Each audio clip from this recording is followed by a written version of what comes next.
اللہ رب العالمین کا شکر ہے کہ اس نے ہمیں آج اس مقدس مجلس میں ایک ساتھ جمع ہونے کا موقع عطا فرمایا۔ آپ سبھی تازیران اسلام کا اس اجتماع میں پرخلوص استقبال ہے۔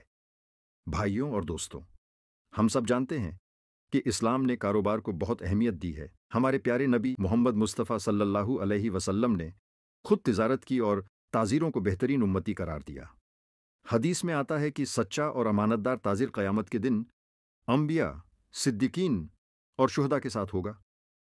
اس سے کاروبار کی عظمت اور اہمیت کا اندازہ ہوتا ہے۔ تجارت محض نفع نہیں، عبادت بھی ہمارا مقصد صرف دنیاوی نفع کمانا نہیں ہونا چاہیے۔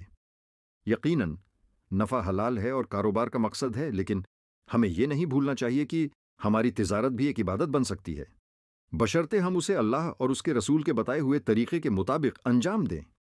جب ہم ایمانداری، امانت داری، عدل اور احسان کے ساتھ کاروبار کرتے ہیں تو وہ نہ صرف ہمارے لیے دنیا میں برکت کا ذریعہ بنتا ہے بلکہ آخرت میں بھی اجر و ثواب کا باعث ہوتا ہے۔ آج کل کے تیزی سے بدلتے دور میں جہاں مقابلہ بہت سخت ہے اور ہر طرف سے دباؤ ہے، وہاں حلال اور حرام کی تمیز کرنا اور ایمانداری پر قائم رہنا پہلے سے کہیں زیادہ ضروری ہو گیا ہے۔ شیطان ہمیں مختلف طریقوں سے گمراہ کرنے کی کوشش کرے گا، لیکن ہمیں اپنے ایمان اور اخلاق کو مضبوط رکھنا ہے۔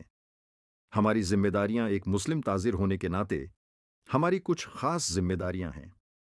ایمانداری اور سچائی۔ کاروبار میں سب سے اہم چیز سچائی ہے۔ اپنی چیزوں کی خوبی اور خامی دونوں بیان کریں۔ دھوکہ دھڑی، جھوٹ اور غلط بیانی سے بچیں۔ یاد رکھیں، جھوٹی قسم سے مال بک جاتا ہے لیکن برکت مٹ جاتی ہے۔ امانت داری۔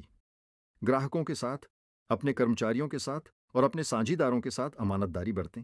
جو آپ سے وعدہ کیا گیا ہے اسے پورا کریں، اور جو چیز آپ کو امانت کے طور پر دی گئی ہے اس کی حفاظت کریں۔ عدل اور انصاف۔ کسی کے ساتھ ناانصافی نہ کریں، وزن اور ناپ میں کمی نہ کریں۔ ہر لین دین میں انصاف سے کام لیں۔ وعدے کی پابندی۔ جب آپ کسی سے کوئی وعدہ کریں، چاہے وہ لین دین کا ہو یا ڈیلیوری کا، تو اسے پورا کریں۔ وعدہ خلافی منافقت کی نشانی ہے۔ بیاج، سود سے پرہیز۔ سود حرام ہے اور ہماری تجارت میں برکت کو ختم کرتا ہے۔ اللہ تعالیٰ نے فرمایا، اللہ سود کو مٹاتا ہے اور صدقات کو بڑھاتا ہے۔ ہمیں سودی لین دین سے ہر حال میں بچنا چاہیے۔ زکوٰۃ کی ادائیگی۔ اپنے مال کی زکوٰۃ ادا کریں۔ زکوٰۃ ہمارے مال کو پاک کرتی ہے اور اس میں برکت پیدا کرتی ہے۔